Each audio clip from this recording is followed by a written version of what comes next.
All right, here we are. Are you ready? Are you ready for Are you ready for a good old time here with Dr. David Perrodin? I'm not even gonna wait. So welcome to the SuperPilotish channel. My name is Graham Wilson. And like I said, we're talking to David Perrodin here, Dr. David Perrodin, bringing him right on. Here we go. It is Hello, the David. Graham Wilson Show. Holy Hey. smokes. So it's good to see you, buddy. Yeah, thanks for coming by. Yes, yeah, we had wanted to schedule this for a while, and Graham's like, I'm on a lot of top secret missions. I'm part of a multi-jurisdictional task force, and I'm I like, wish my life was that exciting. Yeah. I'm just not going to ask any more than that. I'm just going to leave it. So, Cool. yeah, no, it's great to see you, and Graham Yeah, also. same here. I appreciate it, and this is going back a couple months, right? But I appreciate the series you did from El Salvador. I found that very interesting. Still got the shirt. I think you were wearing that on a porch, and weren't the posts Yeah. kind of similar color to the shirt? So Yeah, sort of. That was kind of on the upstairs floor of a house that we rented down there, not too far from the beach. So that was a great view. Yeah, it was great like view. it was like the movie Beverly Hills Ninja with Chris Farley, but kind of like a twist on it. So, so yeah, it is. We've had a very rainy June and now kind of early July, although like the last couple of days have been dry, but we had 16 inches of rain, which is unusual for here. But the thing that happens is mosquitoes. Did you lose a branch on your tree like I lost mine here? You know, I didn't, and I saw you out there, and I was like, yeah, it's like because I was watching you on Twitter, and it's just like, here we go, tornado warning. And I'm like, ha ha ha, these fools in Wisconsin, you know. And then I get up in the morning, and it's just like I got this big branch that fell off my tree. Luckily, it didn't hit anybody or any cars or anything. That is. And it was just like, yeah, Perrodin's talking about. He's talking about all these tornadoes and stuff. I get a little bit of wind and rain, and I had to break out the chainsaw and break it all up and stuff. Did it damage your vehicle? No, it was just like a tree out in the front yard. Okay. And it fell directly right down. It like it wouldn't have hit anyone, even if someone was. It was kind of right by the sidewalk. And wow. Luckily, no one was hit by that. But I don't know. It kind of hit just the edge of the sidewalk. It was mostly on my grass, so it wasn't too bad. So. So it was June 2nd, 2020. We had really severe storms come through, and that's when it dropped a tree on our house, and the neighborhood down from us was wrecked. And I was taking a walk with my daughter through that neighborhood like a week ago, and I was just pointing out things like 4 years ago, like there was a garage here, and now this is all different. And like she doesn't remember like how it was before the storm hit. Oh, yeah. So I'm like, this is why this is laid out the way that it is now. But yeah, you have to punish that tree, Graham. You have to punish it by cutting it up and burning it. And that's what I did to the tree that fell on our house. I'm like, it was laughing at me when I went out there. It's like, hey, and I'm like, you're not going to be laughing when it's December and you're in the fireplace. And I had enough time to season it. And it was like, and it was right. It's like, this isn't funny at this point. So. Yeah. So let's get into some high tech. For people that don't know, Dr. David Perrodin is a school safety expert, but he talks to a lot of superintendents and kind of like the upper management of school boards and stuff like that. And he wanted to talk today about cyber attacks and AI and all that kind of stuff, and what are school boards kind of doing with that these days? So, and before we get on that, I'm going to say, I'm going to try to like bring up some comments here and stuff like that. So, hey, Wrench and Rick's Barbecue. He was down in Texas. He got 2 trees fell on his sheds. And Solitude Surfer. Hi. Okay. So, So there you go, David. Yeah. So you can talk about some AI or some cyber attacks and what's going on down there in Wisconsin. So a couple things. So you're right. So I instruct courses, and I've done this for the past 20 years. This fall will start my 21st year. And I teach at a private university in an educational leadership program. And I teach special education law, just like school law to superintendents. So I have aspiring and new school leaders. And this year I taught an extra class. Actually, in June, I was covering for a faculty member on sabbatical and instructed another class. So this information is pretty fresh because one of the things we go through is your integrity of your internet and kind of telecommunication systems in your schools. So you got to figure out what's happening there. And there's two hot topics right now, so we can kind of address these separately. But one is ransomware impacting schools, and the other is how schools a board of education should work with AI and a policy. For example, is it okay for a student to write a paper with the assistance of ChatGPT? Should it be something that's right there on the browser, in the school? Or if not, why not? And all of these things. So this is new. Like nobody has one district had a policy. Graham, their policy was, we banned this for AI. We're just like, you can't use any of. So I'm like, I guess that's a policy. Yeah, we're gonna ban the internet in schools. It's a one-line policy. We're cutting the line here. It's gone. So so we've got that. But let's get over to the ransomware part, because this is very ubiquitous. So here in Wisconsin, 421 school districts, you'll never know the districts that get hit by ransomware because they don't want it out in the media. Yeah, who wants to advertise? Hey, we don't take care of our computers over here, but we can take care of your kids. And even letting families and stuff know, it's usually this kind of cloudy language. Oh, we're experiencing some inconsistencies in our network, and as we do that and whatever, there might be some. It's like, oh, you've been hit by a ransomware. So a couple things, I think when people initially think of that, they're like, well, school, and it's a big organization and it's connected into the state and they kind of all work together. But that's not true. Schools are all on their own to deal with this. There isn't any appeal to like a Wisconsin Department of Justice internet security team, which would make sense, right? To maybe have some state level group that would. But then ransomware attacks are pretty new, so maybe that's something they might set up. I'm not confident on that, but that would be pretty cool. So let's get into the psychology of this, because I put together a case study a couple of years ago when this was very new, as you said. Probably before the 2020, it was rare to have ransomware in a school, and if you did, it was usually because there were numerous steps somebody maybe in the school, took to enable that, meaning they clicked on websites or they paid like an invoice that, was fraudulent. So actions that they did and not kind of these passive attacks. Do you wish to install virus? Yes, no. Yes. Right. Do you wish to install this free flight simulator program, originates out of Canada? I'm like, yeah, I'll do that.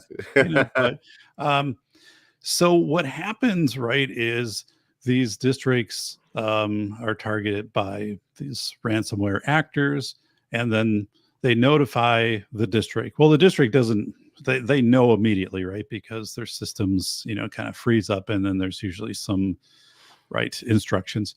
So they go to their school board, and they usually are calling their attorney and, the tech person. And the other thing is the tech person. We talked about this prior. A lot of schools do not have a full-time technology or internet system person to ensure the integrity of the system and to maintain it. So, you might have somebody who works at a day a week in their job, and 3 days they're teaching a tech ed class, and 1 day they're teaching a business class. And then they're also the person that makes your website and kind of keeps things going behind the scenes. So you go to your school board, and the school board is like, whoa, what's the demands? And then they usually they always contact their attorney. And so anyway, I built this case study of what would you do as a district if you were the superintendent and you were notified by your technology director that you had been the recipient of a cyber attack, and now there's a ransomware issue going on. So the whole thing was to step through that. Like, would you shut the servers down? Would you like whatever for your backups? And what would you do for messaging out to the community and stuff like that? Mm-hmm. So it seemed like a pretty logical case study. And well, I went, how did that go? and here's how it went. Like, everyone's like, we would pay it. And we've already been hacked, like, or 3 times we've had ransomware in the last so 4 years. Was that like everyone in the class was pretty much like that? Like, Everybody, it was one of those things where I'm like, okay, well, I can't do this again because the answer is just we'll pay it, and it stunned me.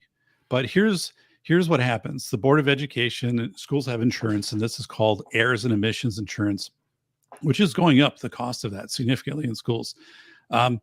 So the school district's attorney will meet with the Board of Education. This is ultimately a Board of Education decision. And they'll say, well, you know what?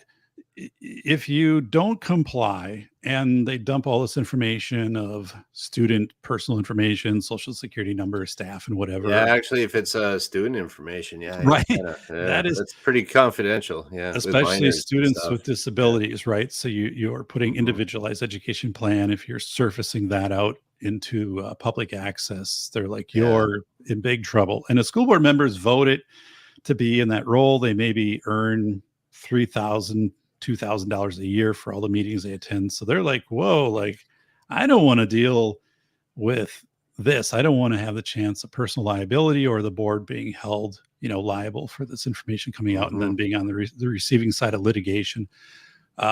So basically they pay it. And I don't know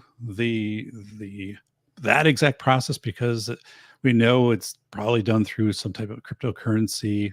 And so they make these payments. What I think is absolutely mind-blowing on this, and I heard students say this, and they said, yo, you got hacked by, the XYZ, dark web brigade. Yeah, they're trustworthy. If you pay up 12 hours, they'll have you back and running. And the students know this.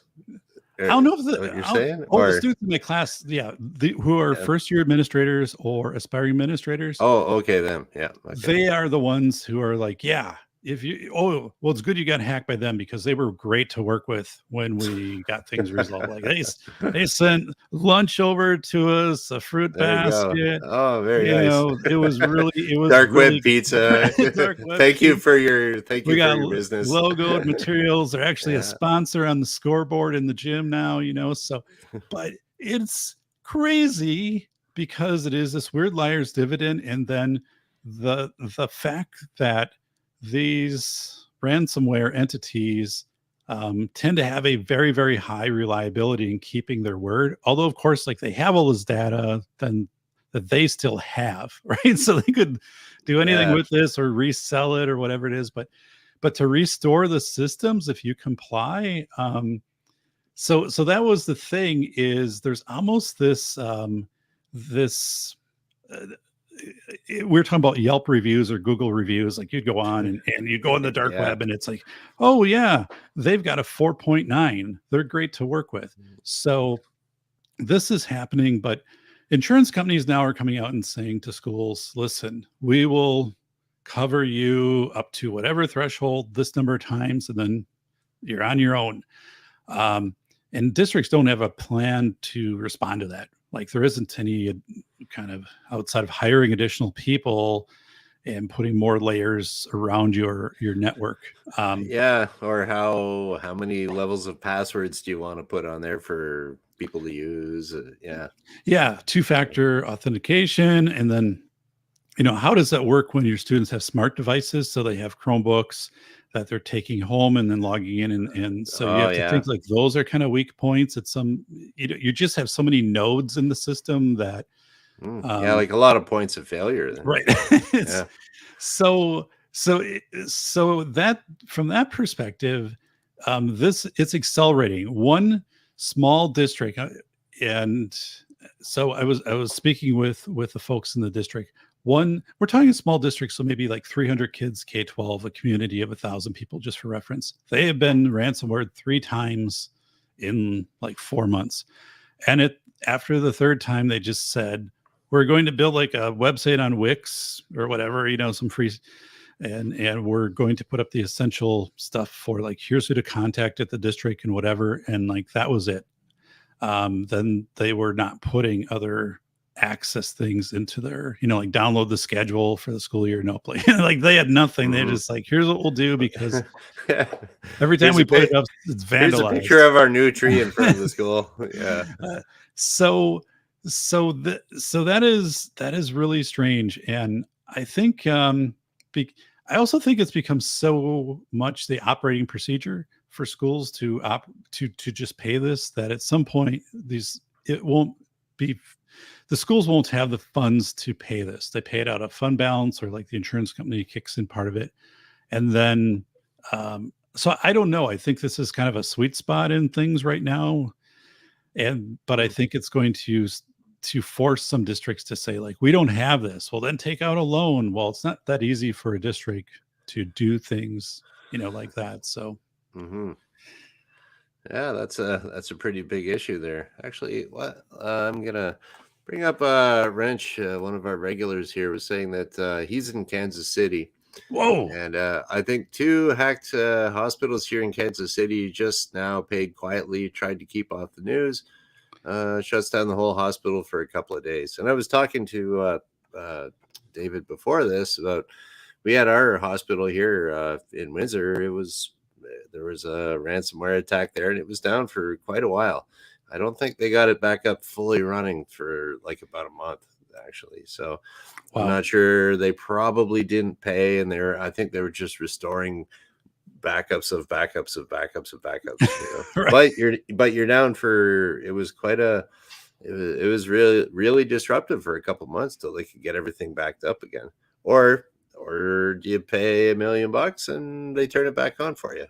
Like, so what do you want to do? So you're right, Graham. Like, and I'm glad, Wrench, put that out there, because, right, this is pretty common now in hospitals, and it's car dealerships. And, so in the States, I think 50% of car dealerships, their primary software they use for scheduling and ordering parts and stuff like that was ransomware.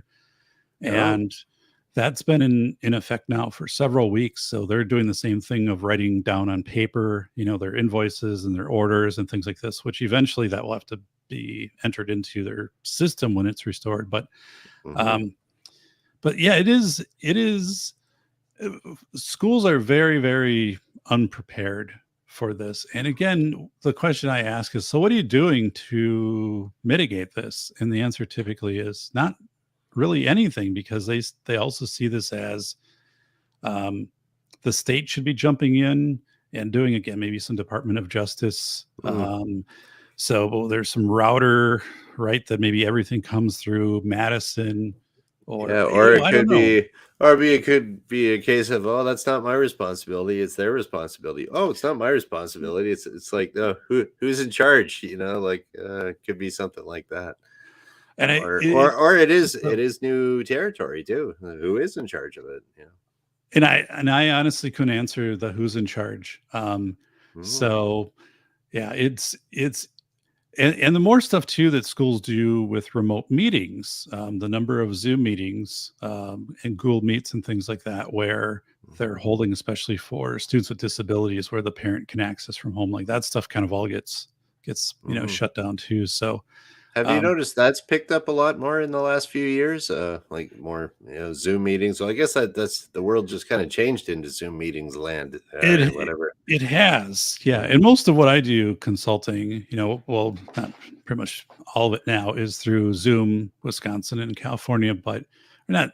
It's either Zoom or Google Meet or some other proprietary thing that a district has. But yeah, that continues to be pretty robust. I mean, instruction isn't delivered necessarily that way, but if you have a meeting, it's like, let Dave jump on or let this other person jump on, and then maybe you're there and the other people are in a conference room or something. So yeah, and schools are giving, so permissions to go on field trips and things like that, are being sent out through your email systems, right? So you have to click on it and all of that. So again, if your systems are down, So it's great. So there's this whole battle going on in the United States right now. Should you have cell phones in schools?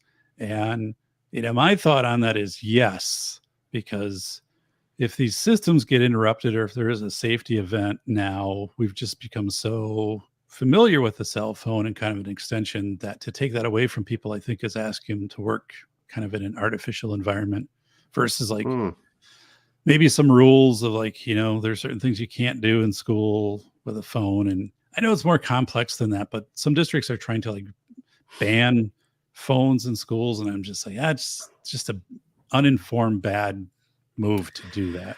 Yeah, it's kind of when it comes to like I kind of really don't care, but I mean, like, it doesn't affect me being in school or anything like that.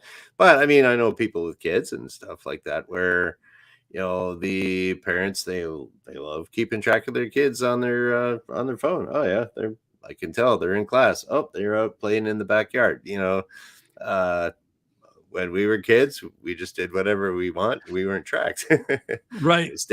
we stayed out of a lot of trouble that way by not getting caught. But the yeah, so like I think to take the phone away from kids or even parents ability to interact that way, it's kind of like the cat's out of the bag. It's like, okay, we're gonna have no internet in the school. I'm Well, with you. how are you gonna prepare people for the future if you got no internet? It's just like when they invented this 1 foot by 2 foot calculator, and they're like, "That'll never catch on." And I'm like, "You bet it will." But Yeah. when my dad was in college, in the '60s, that was the reckoning. Could you use a calculator or not? So a little kind of heavier battery operated, smaller pocket Yeah. calculators, but and that was the big back and forth, and eventually settling. Well, they thought this would be a technology that would be easy to access going forward. A calculator is cheap and they're built in the phones. And so, no one has that discussion anymore. And I think we're kind of to that point. But you mentioned, so I have, my daughters, with their phones, it's great for a lot of purposes. So maybe one gets done with a sports practice, they can text and say, "Hey, like I'm done," or I'm Yeah. 10 minutes away from coming back from this game. Can you go over to the school and be there and pick me up? And so, yeah, as you said, the cat's out of the bag. And I think districts who try to suppress that versus incorporating that technology or trying to figure out how to live and do instruction and stuff like that with it. It's kind of where things are at right now. But these districts that just say, we don't want any of this, we don't want phones, we don't want chat GPT, we don't want AI in schools, because then it's going to interfere with critical learning skills and all this other stuff. Like, nope, like that ship has sailed, so. Yeah, that's I wonder, have you noticed anything, just like with the superintendents that you deal with? Is there any difference between ideas on, say, cell phones or AI or anything like that? Is there any difference between like urban and rural? Yes, That there would be any differences? absolutely. That's a great question. Urban, the biggest districts that I work with throw the brakes on right away. They said, no, we don't want AI in schools, or like we want to ban cell phones. So that's where the big districts go. Oh, And I and think, that's in the urban, you were saying that? yes, yeah. Oh, okay. And I think the reason they do that is because they have so many schools, and a lot of them have what's called site-based leadership. So the principal is kind of in charge of the school, but not necessarily interacting closely with district office. So you have a lot of islands run by their own management versus kind of caring. So I think they look at this and say, how are we going to roll this out across like all of these schools? And then, policy gets to be more complicated because you have more people at the table in these bigger districts. So I think they just want to kind of push it off for a while because these policy meetings are probably be a little more contentious. The smallest districts are the ones to usually jump in and to adopt. In Wisconsin, when they went to individual devices, so students with Chromebooks, like that was a tiny district. I forget the name of it, But again, we're talking a district of under 1,000 kids who became the first district to say, yeah, we are going to adopt one-to-one devices, like 15 years ago. So I think the small districts are more appreciative of the potential, and they talk through it. And if they make a decision at a board meeting, it might be a superintendent and 3 principals, right? And then they're the ones implementing it with teachers. So that is, the small districts move much faster on these, and I think also move in the right direction. Huh, that's interesting. Well, actually, we got an interesting perspective here from Wrench again. Now, the other thing to know about my regular Wrench here is that he volunteers as a robotics coach for the robotics team for high school. That's awesome. Yeah, so he's got his ear to the ground with what the teenagers are up to here. So that usually the pretty the good kids that are into math, robots and stuff. So Wrench is saying here that the kids do cheat on tests with phones and texting, and it hurts the kids that don't with grading curves. So yeah, so that could be one of those things where I would say, if you ban the phones from the school, yeah, you'll cut down on the cheating that way.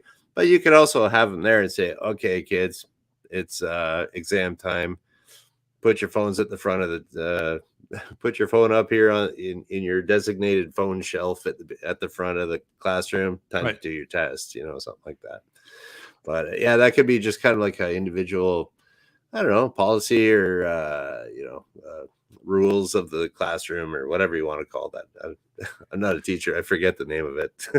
But yeah, no, what you're saying is right. So that would be the procedural thing that likely the building principal would have a process for how you do that. And maybe some teachers would even, tweak that further for certain activities or assessments where you're not.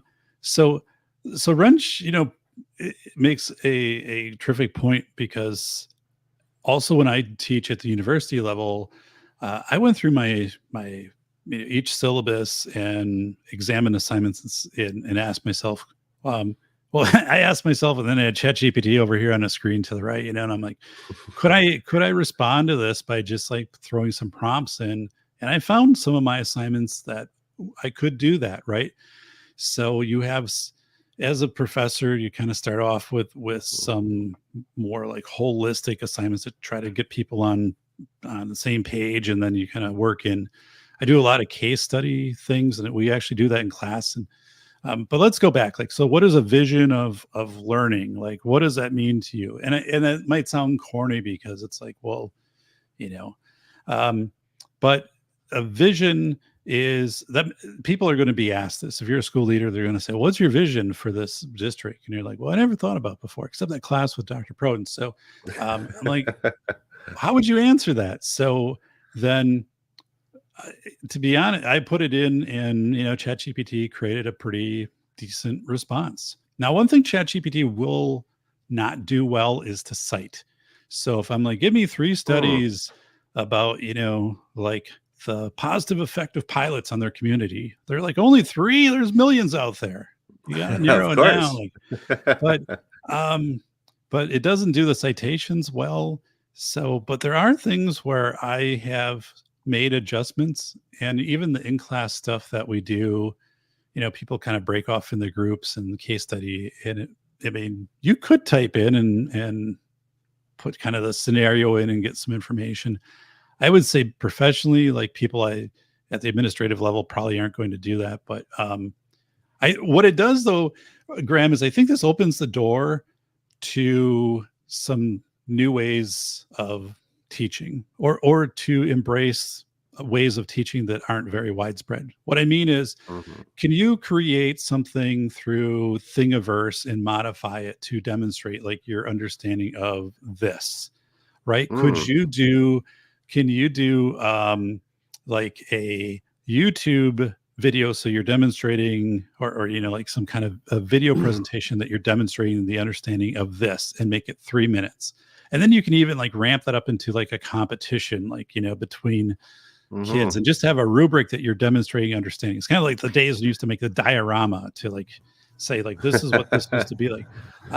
So there, I think you can bring in a lot of things. And the other part is, if you want to present, or presenting is different than ChatGPT. It'll give you some information, right, and stuff like that. You still have to present it. So, and then, so Wrench is saying GPT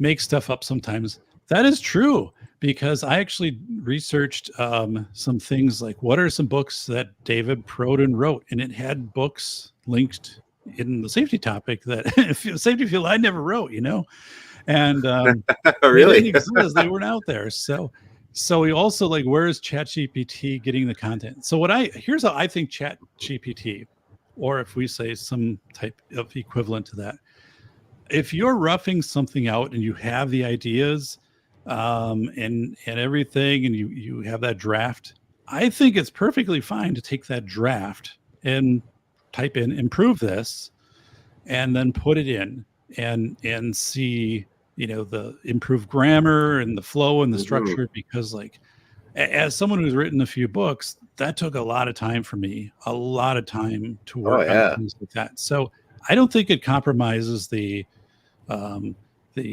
intellectual work. I think it just curates it. It improves. It takes a lot of the tedious stuff out. I've heard that would be like, and I'm thinking like for schools too, it might be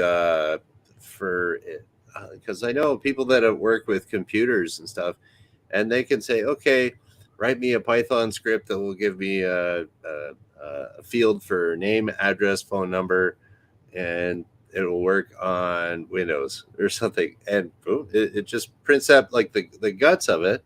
But like you said, you got to kind of refine it so that the code will work on the computer. But like the basic format of it, or the structure of it's there. And like what I did with my my description of this video below, I went on ChatGPT and I said, it's like, okay, give me a write-up for David Perrodin. Wow. Description for David Perrodin being interviewed on the SuperPilotish channel. And it went, whoop, I just copied and pasted it and stuck it in the description below. And but so no one ever reads those things, but it's like I just left it exactly as it was, partially because I'm kind of lazy, but partially because if we were going to be talking about this, I wanted an example of, okay, this is what AI actually looks like. So it's close. Like for SuperPilotish, it's all lowercase letters for me, but it capitalized the S and capitalized the P. So I left that in there too. And it said like insert web address here, insert Facebook thing here, insert Instagram, whatever here. And so that's a description below here if anyone wants to check it out. And then, so it's like I could see, I think we are going to have to deal with AI. And I think schools should deal with it. And like you say, in a way that, schools are there to educate, last I checked. So my position has been to be thoughtful, but to embrace. And again, we're seeing, right, if you want to write a Gmail, the little prompt comes up, do you want AI assistance with this? And you're just going to see this, become more embedded in probably most of what we do. So again, I think there are some absolutely phenomenal opportunities for it, but right, if I've been teaching for 15 years and I've always had like these assignments, and now like instructional coach or administrator saying 80% of these, the students can just boom, copy this and paste it and give you back something. And the thing is, it's hard to detect ChatGPT. There's this thing called Turnitin. So it's at the university where I work, and you can submit assignments from students, and it will tell you if there's a plagiarism match. Okay. It doesn't work that way. And that's a program that the university has. Yes. I guess they paid for, and the staff have access to it. Okay. So you can do that. But again, with ChatGPT, it doesn't really work that way. The program isn't designed to do that, because again, ChatGPT is pulling, largely, as my understanding is, it's not verbatim. It's taking, these things and synthesizing them into something that's new. So if you're to go back, you're not going to have enough on this like Turnitin type software to necessarily identify that. Yeah, and I think part of that too is if your software there, like it might just kind of do a Google search or something, and it'll scrape the Google searches and say, "Oh, this matches up with this. Okay, that's plagiarized word for word." But with your, I don't know if you've played around with it that much, but with ChatGPT, you can keep asking and asking the same question. It'll rewrite it and rewrite it, so it won't be word for word like some scraping some website or some PDF that's like on Google, and it shows up all the time for every search. It's kind of dynamic that way. So Oh yeah, good luck. absolutely. No, absolutely. So I think this is an exciting time, and I think overall you're going to see an increase in the quality of kind of grammar and content. How it'll be more fluid, it'll be easier to read when ChatGPT gets in the mix. The problem I see is you're taking a lot of existing information and again kind of reconfiguring it and re-releasing it, but you're not creating anything new necessarily. So the all the new ideas I think are going to be harder to surface in a world of chat gpt when there's a temptation of, oh, I can go over here and do this versus like I Yeah, can maybe. create this totally. Yeah, because it's like well, that new anything new, it comes out of the human creative mind, so it's like, yeah, rather than just, okay, these are the parameters that we fed this computer, like I don't know, say like someone was learning how to figuring out to invent an airplane, right? Hey, how do those birds do it? Okay, let's yeah, all right, so they strap on some wings and they try to get going fast and flap their wings, and the guys jump off cliffs and kill themselves and stuff. Right.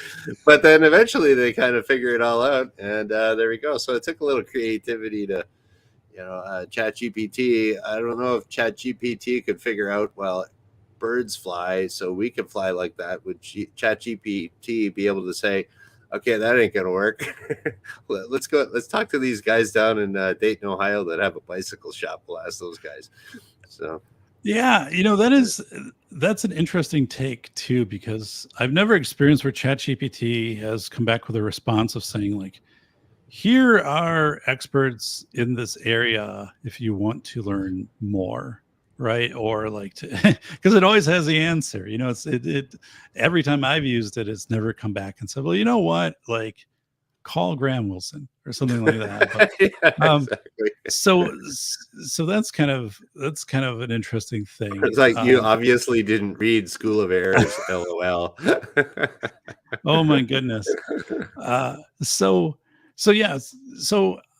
I think right now, again, ransomware, which we talked about, just that the recap on that is schools pay, and then typically things are restored. I think Wrench was mentioning not everything is always restored, and I believe that's also true, that some things don't come back. And when I wrote The Velocity of Information, I included the Colonial Pipeline ransomware attack in the United States, where the East Coast was without gasoline for going on a number of weeks. So like the gas stations got prioritized, and some didn't have gas at all. Um, and so ransomware is this interesting, quiet enigma right now, and it is built again in this whole kind of trust environment, trust the thieves. And as long as the thieves like continue to be trustworthy, people are in such a panic, and in short term, they typically will continue to work with them. And then this whole thing of AI in schools, I think it's probably terrifying for a number of teachers who have been incumbent teachers, for a number of years. So AI is new. Yeah, like if you got some teachers there now that are, maybe they're, I don't know, 63, 64, 65, they're just at that age where, maybe maybe they never learned how to type, or they're like the computer literacy at a certain age, I don't know exactly what the age, the magic number is, but there's a certain place where the computer literacy just drops right off. Like if people are around, I'm thinking around 65-ish right now. There's a big difference between someone that's 55 and 65 and their knowledge of computers and how it works and everything. And I think with the 55-year-olds talking like us, like we're at the age where we can figure, oh yeah, that makes that could be trouble. But people 10 years older than us, they'll be like, what, how do I type my password again? You know, like there's a technological divide there. There's a Just funny. like I can't text like the kids that are 14, you know, like can't do it. I can't, so there's kind of two funny outtakes on that. One is, so yesterday I had to replace the router for my house. It was, the other one had given up the ghost, is 5 years old. So the new router comes in, and I had to scan a QR code to get the directions inside. You open the box and it's like, here's the QR code. So I scanned it, and then it came up on my phone, and you had to set everything up through the phone. You couldn't do it online. Yeah, So now there's, when the guy came and set up my internet here, when I switched over to fiber, yeah, he just whipped out his phone and he did everything, set it all up on his cell phone. Yeah. yeah.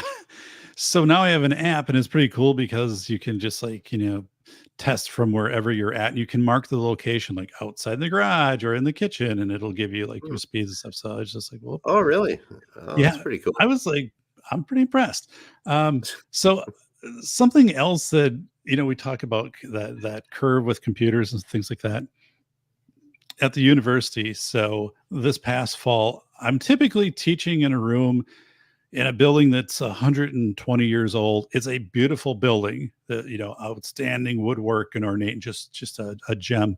But they still have slate blackboards. So Oh, the actual, yes, the ones that I could never stand, and there's always that one kid in the class that scraped his nails on it because it didn't bother him, but it bothered everyone else in the class. Yeah, I know those. So they give you special chalk. Like when you teach, they lay out some special pieces of chalk to preserve the board. And I'm pretty, I'm used to whiteboards too, right? Just a whiteboard with a dry erase. So this fall, I'm in a room and I'm like, whoa, like it's a smart board. So then I'm trying to go over, and then I'm trying to point to something, but as soon as you do that, like, it enlarges. So I'm like, does anybody know how to use these things? And of course everybody does, because they're younger than I am.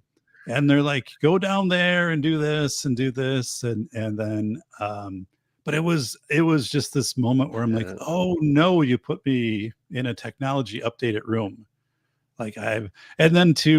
No, I've never used a smart board. The first time I used a smart board was down in El Salvador, actually, because they have the National Library there, and you can go around. And I wanted to write SuperPilotish on the smart board and take a video of it, but I don't know. My girlfriend taking the video, it didn't quite work right, and I didn't get it. But that was the first time I ever used a smart board, and it was at the National Library in San Salvador, El Salvador. And yeah, it was pretty cool. That's a really cool place to visit. But wow, sorry to interrupt, but no. Yeah, it's so that's good. And so, and right there is another example of teachers were sharing, or these administrators are sharing out, that they want teachers to build smartboard lessons so they're already ready to upload. So again, you get in this whole circle. I just got used to PowerPoint. Right. What if your internet is down or whatever? Now you've also lost the lessons you've put together. So you have to go back but that is, it's pretty amazing, because I'm fairly tech savvy, although not that not that current with things. But again, for younger people, it's pretty native. So we talk about that. I don't know where school safety interfaces with all of the technology, except I think there's a huge oversell right now in AI being able to detect a student or somebody on campus with a weapon, or even detect someone making a violent physical motion, like hitting somebody, and alerting. So this is being oversold that these systems Can, you can can. they get the kid with the straw there and get him for pre-spitball? So this whole, yeah, that this hits certain anticipatory sets right when you see this behavior beforehand in whatever database, like it typically has this outcome. And then the question is, even if you had that and it was reliable, how would you get someone to intervene in a split second? Right? Like, so I think it still is more Mm, forensic than it is anything else. So it might help okay. you understand what happened and the sequence of events. But this whole thing of being sold as a school district that, oh, we're going to have cameras at the front and cameras in the building, and they're going to be scanning to see if students have not, but anybody has a weapon, or if there's any violent type behavior. And Mm, then, okay, even if that was like perfected, what do you do after that? Like what happens to intervene with that? And yeah. I just, it's the whole thing of like metal detectors at doors. That was a big thing. And then pretty soon, students just go in other doors. Or what about the playground or the parking lot or the football Hmm. field? So, um, Yeah. Well, I mean, like in jails, they have strip searches and stuff like that. Stuff still gets into jails, so a little metal detector is nothing for a teenager to get something through. no, and, But and yeah. systems, there's entropy in all systems and entropy in people. So, Nick Schulander was a guest on my show, and he attended Todd Beamer High School. Todd Beamer was on the flight, which was crashed, the terrorist in 9/11 outside of or in Pennsylvania, rural Pennsylvania. Mm, So this high school was named after Todd Beamer, and at the time that the school opened in the early 2000s, it was supposed to be the most secure school in the country. Like it, it was also very modernistic and just is very it's a very cool looking facility. But I talked to Nick Schulander, who attended 4 years there, and he said, yeah, the first like couple of weeks of school, the security guards would be outside and wanding everyone, and but then it took like too long to get into class. And once you got in, like the first the first month was done, there's like the security like, guard standing there with yeah, the door whatever. open, get in. Okay, And Joe. Hey, Joey, did you leave your brass knuckles at home today, Joey? Okay, did you good, go.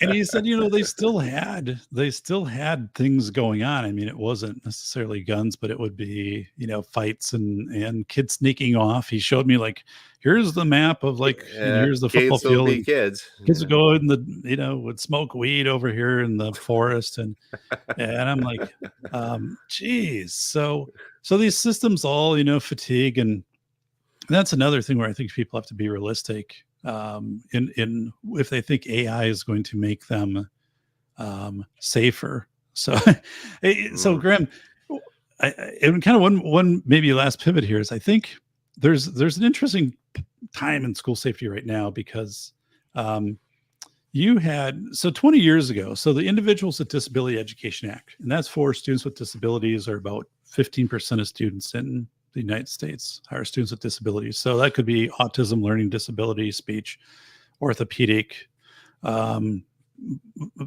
vision, deaf and hard of hearing, so on. mm. So, we have these students, and the legislation to provide education to them was released in 2004. So that was before iPads, before Gmail, Oh yeah, before all these things that we're talking about today.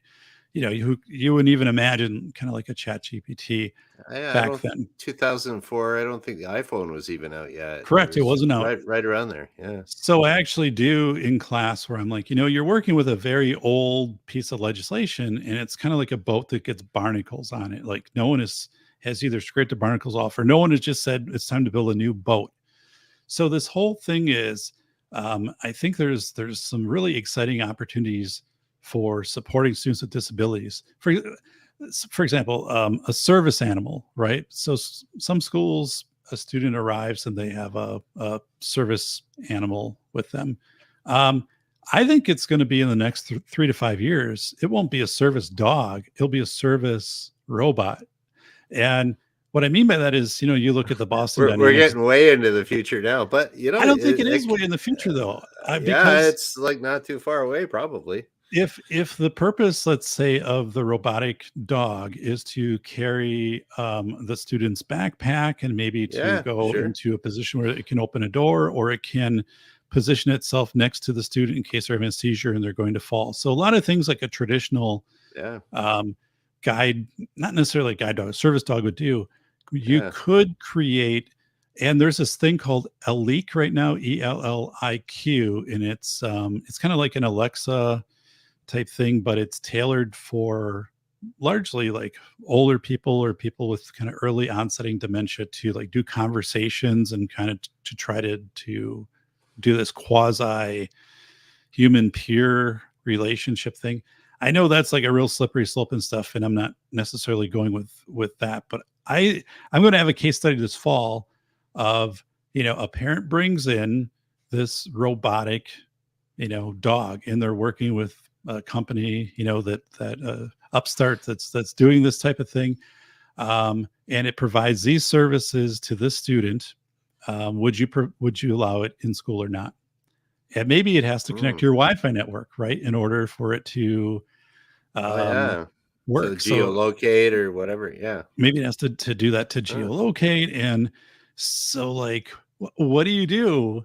How would you respond to that? And those are the questions where, if we had the right people in the room, they would already tell you we could do that this fall for like this student. Like we could have this. Mm. Um, so then, I think we have this really cool opportunity, and that's where I try to get people to think like, what is this going to look like down the road? Because now you'll start to talk about reauthorizing this legislation. Like, what do you want to put in it? Like, how should schools handle, Mhm. if there is a robotic assistant, or if there is some AI partner, right, that can be your own personal assistant? Is that allowed Mhm. or not allowed? And just in life and in jobs and Yeah, that's right. Yeah, Apple AirTags, this is my robot. His name's Bob. He'll be doing the test for me today. isn't it? Another thing, Graham, is like Apple AirTags. So students with disabilities who might be roamers or autistic, so they leave the house or they leave the school, and that's not uncommon. There's a case study that I actually have from Wisconsin we go through. Um, should you embrace putting like an air tag on somebody for the fact of being able to more quickly locate them if they do wander? Is that ethical or not? Um, and then also, again, what if parents are sending students with this technology, but also maybe the technology is recording what's being delivered for instruction? Now, is that creating Yeah, a yeah. What are the breach because privacy concerns of that? privacy concerns, Yeah, right? Does it have a camera, right? If and then how do you work with this? So yeah. these types of things, I think, are super exciting. And it's also one of those things people could get really nervous and just try to shut it down. But you will have some schools which will be like, I'm the first school we're going to be the first district to do this. Yeah. We are going to go there. Usually what it happens, I don't know if you found that, but like usually with municipalities or school boards or anything like that, it usually takes like one kind of like one major, maybe not the biggest city around, but a medium-sized city or something. They come up with like a policy and everyone says, "Oh, well, they did it. Okay, let's do that. Let's do that." So I think if there's a school board that could come up with good policies on AI or on whatever, dealing with cyber attackers or anything else that's like that, once you get that, that's a pretty reasonable policy. Wham! It just goes to everybody, and they just copy and paste it. Yep, we got it. All in favor? Yep. Well, I So mean, that's exactly how it works with school safety, right? One district puts in cameras outside and bollards, and then they're the first district to do it. The next district over is like, well, I'm assuming they did their research and their due diligence. assuming, They vet it, yeah, and yeah, because we know them, and it's customer perceived value. So the parent comes in and says, "Well, they're doing it. Why aren't we doing it?" And then yeah. you do that. So I think there can be some real positive momentum for schools that go forward with this. Um, Wrench has a question. I teach robotics and don't think this. Oh, this. Yeah, actually, all right, Okay. let's bring So that up there. so, so you think So, yeah, so? I think he was referring to when that popped up. I think he was referring to like a robot assistant coming up relatively soon. Or like I think we were talking about, yeah, it could be here sooner than we think. But I think Wrench is thinking that it's quite a few years off before that happens. Okay. But, I would say, yeah. so I would say the students that I teach right now have 15 to 20 years ahead of them in an educational career. Because usually, like you're kind of in your 30s when you're pursuing educational leadership stuff. So I think in their lifetime for sure, like this will be happening at least in some places at some trial. I'm still tending to think, again, because service animals, it is to carry things, it's to open, to doors, it's to, and a lot of these things I think can be built in to as we see like those robotic dogs, or maybe they look like something that's so totally different. And there's probably a big market for that. If someone was to do that and then say, hey, again, 15% of students with disabilities, but then if you really had students eligible for like a service animal, I mean, that's a pretty small number of students. Yeah, I think we might have to get some of Wrench's kids on that and say, let's have a service helper robot competition or something like that. I bet you that'd be Wouldn't pretty that cool. be? See, this is a type of thing, Graham, and then you could say, okay, you could use whatever technology we got around here, have a little hackathon competition for the weekend or something, and be like, okay, we just came up with an existing technology thingamajig that it'll follow you, and it will you'll have a Bluetooth sensor on your finger. It'll detect when you're gonna have a seizure or something. See, and I think that is, I think that's realistic, and I think it's also, I think it also will happen. Or students, type 1 diabetics who have their now their insulin pumps that they wear. Like, who would have thought that was something when I was an administrator 10 years ago? Like that just wasn't happening. And now, they wear the devices and it automatically will, adjust the insulin where otherwise they're going, to the school nurse and and they're testing and everything. Testing. Yeah, So all the time. So I think these things are, and I love what you're saying is make it a, remember those TV shows Battle Bots, and they would make these things. That was awesome. And you change it and you incentivize and you make like the statewide or national competition where your state teams advance, and it's like, here's your objective to make a service robot that does these 5 things, right? And then it would advance through these competitions, and you'd have these high school teams. We might have just stumbled onto something there. Who knows? I would go and see that. Like I would want to see that at an arena or something, being presented, and how, and okay, there's different things, like here's outside, here's like how it might be to if there's a bus involved, and as you said, what sensors might actually pair up with a student.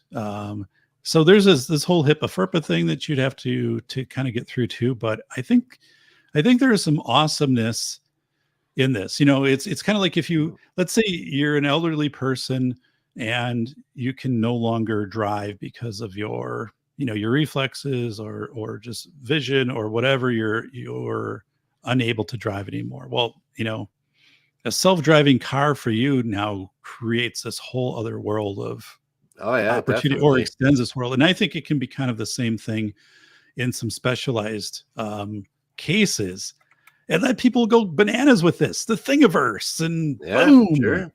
Sounds good to me.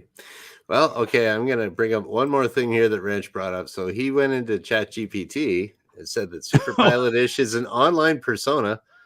I guess I'm a persona. It's just me. I'm Graham. Created by Graham Wilson, a freelance flight instructor. That's true. That's true. From GTP, goes on 7 lines, mentions Safety Doc too. Hey, really? Yeah, I looked at Chat GPT when it first came out to the general public. When was that? Maybe about a year ago. And I was like a nobody, but it was trained on information that was like 4 years before. But I've only had my show here for like a couple a couple of years, so it didn't have any data. So they must have updated the data. So I'm a somebody now, I guess, just like you. Oh Cool. my goodness. Yeah. Yeah, it used to have a little precursor where it would say this is all from, before September of 2021 or whatever the data. And I don't see that ever, kind of coming up. So here's, yeah, I'm just doing Oh, a you're prompt. checking it out right now?